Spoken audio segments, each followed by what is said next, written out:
Welcome back to Breakfast Central. The battle for Lagos governorship in 2027 is heating up, with several aspirants already being mentioned as potential successors to Governor Babajide Sanwo-Olu. The contest is expected to be fierce, with the ruling All Progressives Congress APC seeking to maintain its grip on the state, while the opposition parties, particularly the People's Democratic Party PDP and the Labour Party LP, aim to unseat the ruling party.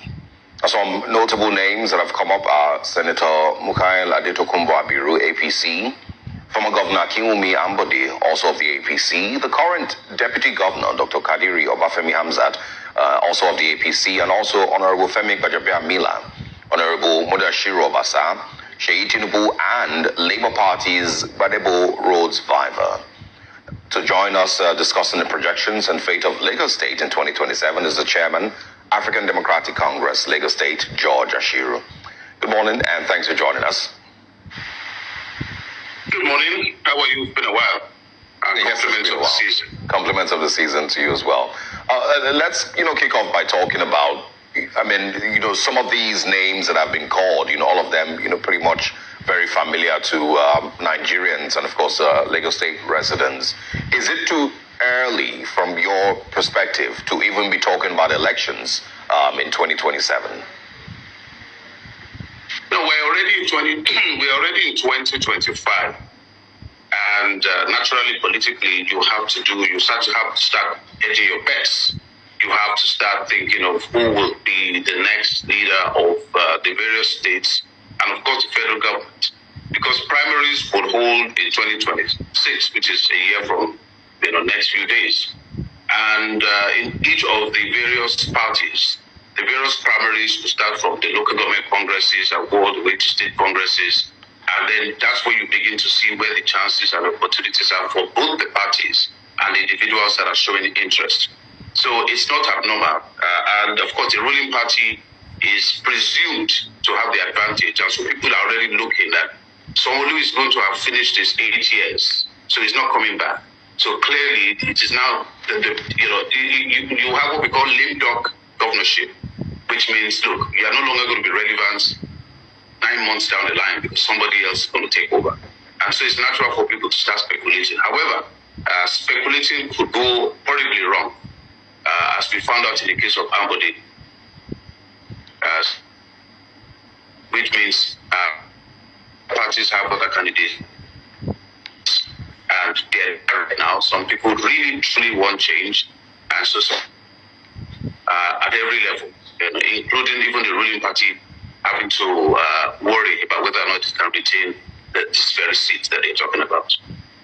Okay, let's now talk about Dr. Kadiri Obafemi Hamzat, who's the current deputy governor of the state. We've seen situations in several other states where the deputy governor then aspires to be governor, but in some cases and in a number of cases have unfortunately failed. The most recent being in Edo State, where we saw Philip Shaibu, and that had caused some sort of issues between him and the then governor of the state.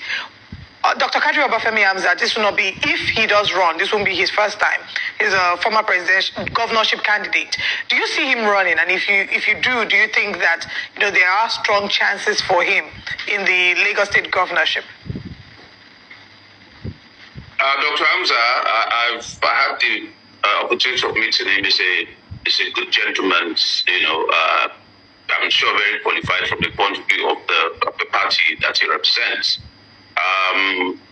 However, the history of Lagos State is that no deputy governor has ever become governor while after they were in seat as deputy governor. I think the challenge is people look at it that you served 8 years in that high seat of power. That's just it. You've got to go. That's the best we can give you. So I don't think the ruling party is necessarily going to say it's a step up, to spend another 8 years in that seat, in that gubernatorial seat, whether as governor or deputy governor. So we have to look at statistics. Statistics doesn't favor him being, a person of choice. I think there will be resistance within the party. They always want somebody new, somebody different, somebody. And Nigerians and Lagosians might want somebody from a completely different party. We've got 25 years of this. We want change. And so that's something we should also consider. Yeah, there's an aspect of this conversation that I think is important to and that is that for the longest time it doesn't feel like the decision as to who takes over Lagos State is born out of, actual politicking, and of course, what the people of Lagos State truly want. It feels like it is born out of who would best protect the interest of a certain group of people. And so how much of that do you think is still going to play a role in deciding who, runs for election in 2027? Or are we going to have a change? Is there a possibility that maybe the thinking will be different this time? That will not change at every level, from the presidency down to the local government councillors. There will always be godfathers in the party system. There will always be powers that be. There will always be ex-governors, ex-presidents, and people that have the money that want to impose upon the electorate those that they think will carry out their own particular agendas, not necessarily what the people want. If the people are fortunate that the individuals selected, I said, if they are unfortunate that they are good leaders and transformational individuals, we get some results.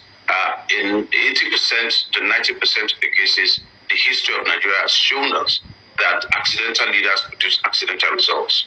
It has shown us that unprepared leaders produce chaos. It has shown us that corruption is easy when people who don't have vision take charge of our various commonwealth. So I think what I hope is that as our democracy is getting deeper and it's getting longer, people are now understanding how democracy works and know that it's actually their democracy and it's how it works. So even if someone tries to impose candidates on ruling parties, you have options. Like we saw in Abia, people voted one particular party one way, and when local government elections, it went to another party. You can see what's going on in Rivers. We're like, no, we're not listening to anyone telling us what to do. We're going to run our own case. So I think it's possible that Nigerians can just wake up and say, no, we don't want Godfather. We just want to be able to choose. And if you don't give us the option in your party, we'll go to another party. That's simple as that. Okay, let's talk about, you've talked about the fact that there will still be godfathers.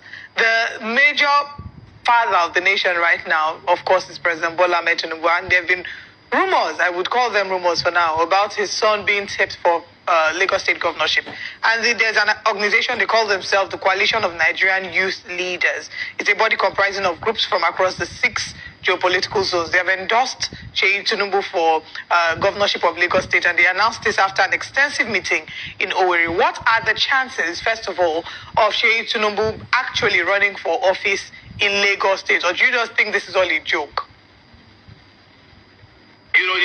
There's political kites. I don't think, even if the idea is for him to run for office, I think the kite is not for him to run in 2027. I think it's to test the waters to see whether or not he will be able to run in 2031. He's young. He's still got 20, 30 years ahead of him if he had to use his father's age. So he could still be someone who could be both financially and he will have governorship, gubernatorial, and governance experience, having moved around in Ashiru and at the state villa. So that could be a future. But in 2027, if he runs, he will lose. He will lose because not there at the so it's a referendum of his own father. He's going to face opposition.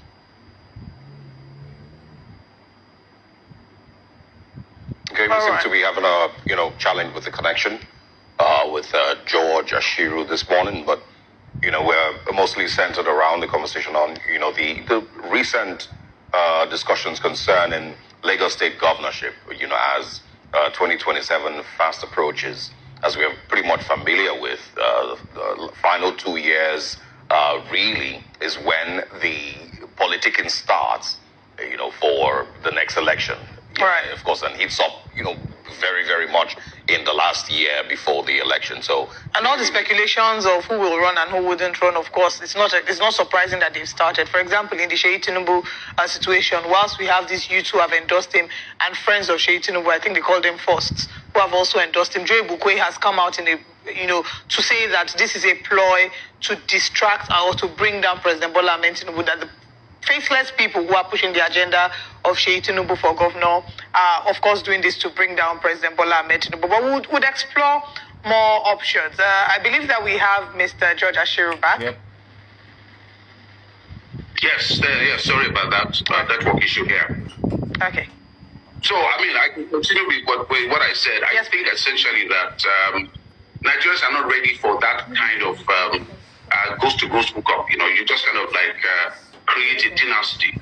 Nigerians are not ready. I think Lagosians, more importantly, are not ready. The last election showed how dangerous it is when the current president lost the presidential election in Lagos State.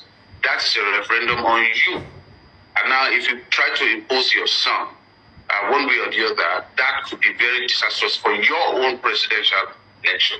So people might say, okay, well, since you are putting your son forward, then perhaps one of you has to go. One of you needs to go.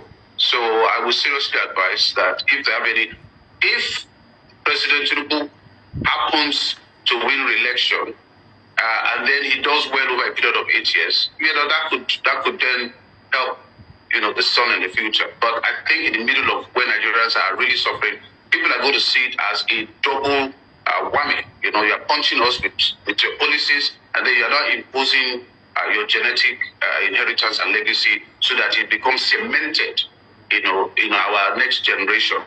So I dare say, as a member of the opposition party, that I don't think it will work. And I think it's a good campaign opportunity for the opposition.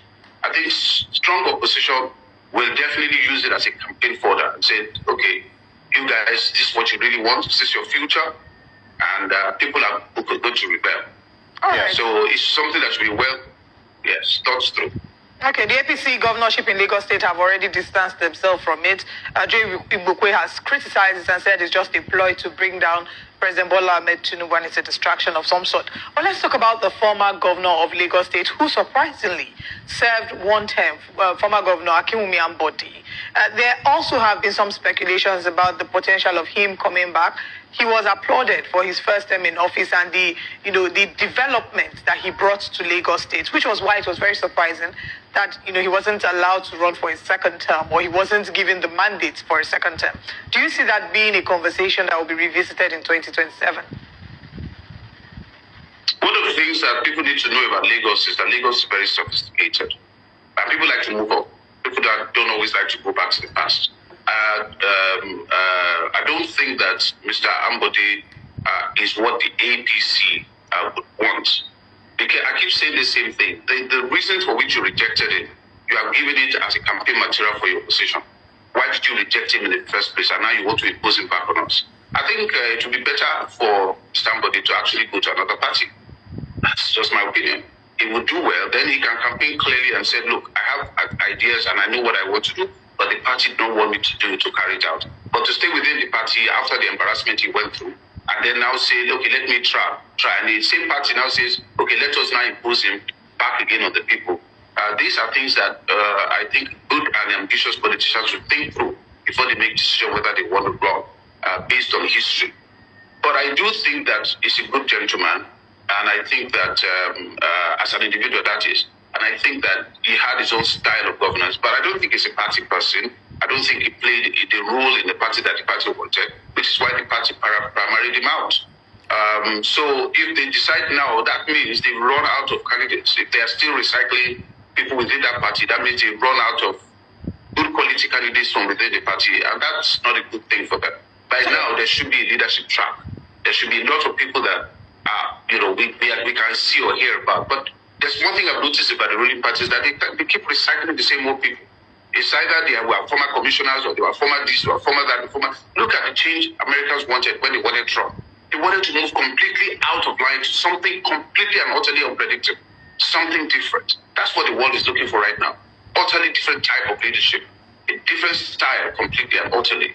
And so I'm hoping that the opposition will give a serious opposition this time around. As you mentioned, Roots rival, and of course you know that in ADC at that time we had Funsho Doherty. I just are still waiting in the wings in whichever party provides them an opportunity, if they are still going to run. And there will be others that will show up. It will be a surprise package this time around.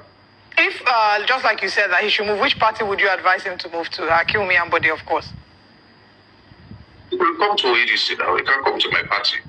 He can come to any party that the vision and ideology is suitable to what he wants to achieve, as long as he's willing to to help build the organization and be part of the leadership of that party, not simply looking for a ticket. As long as all you are doing is acting like you need a ticket, people are going to surprise you by, like I said, a few moments ago, primarying you out. You need to be. You see, the success of Bola Ahmed Tinubu was because he built a movement. He didn't just, go in there to use it. He built it, and then the loyalty of the system is now his. So when he said it's my turn, it's because he can say I was a stakeholder from the beginning, and right from when I was a senator, and then I became a governor, and so on and so forth. So you don't just jump left and right because you are looking for a ticket. You really do have to be part of the movement in which you are that gives you that opportunity. That's what I would seriously advise if he's a chance to listen to this. Yeah, I would say. We would see if things would, pretty much turn out the same way they turned out in 2023 with the reactions that Lagosians had. One particular dynasty has held on to Lagos since 1999. Will that dynasty continue with hold on Lagos beyond 2027? Time will tell. But, Judge Ashiru, and maybe you should speak on that before you go. How much longer do you think that dynasty will hold on to Lagos? And we're speaking now inclusive of the tribal divisions that, emerged during the elections, also on the strength of INEC to actually hold free, fair, and credible elections in 2027. Because these are some of the important things that decide, when it comes to Lagos State. So how much longer do you think that dynasty would hold? Do you think Lagosians in 2027 would say that they're completely tired of this, same old system, same faces, same names, basically just recycling the same people to rule Lagos? Power is not given. It has to be taken. And, when people are poor, they have a tendency not to be rational in their thoughts. So generational poverty has forced us to keep, expecting that the same people will create the change that we're looking for. But there is a generation of people that are coming up every year. Several million young Nigerians are capable of getting their voters' cards. They now, are 18 and above. In another 4 years, 5 years, if this current president retains his seat, there will be another 30 million young Nigerians who are born, and many of them are going to be capable of voting, who are at the tail end of their teenage years. And these are the social media age, and they are influenced by what they're seeing all over the world. And they might, just like they did the last election when they surprised everyone with their voting patterns, they might do the same. You see, this tribal thing that people are using up and down, people will get tired of it because suffering is universal. These divisions that are coming up, people using different types, get tired of it. So you see, even in Northerners, are talking to themselves and look, what's happening? We're voting for each other, but we're not really moving. We're not really progressing. So I think that, I seriously believe that Nigerians are producing a generation that's a bit more politically aware, and they are going to start asking for the change that they want. All right. And they're going to go to the polls to make it happen. Okay. Thank you. That's my thought. All right, we'll see. Time will tell. Thank you very much, Judge Ashiru, for spending part of your Christmas holiday with us. We look forward to seeing you again, hopefully in the new year. Thank you very much. Thanks for your time.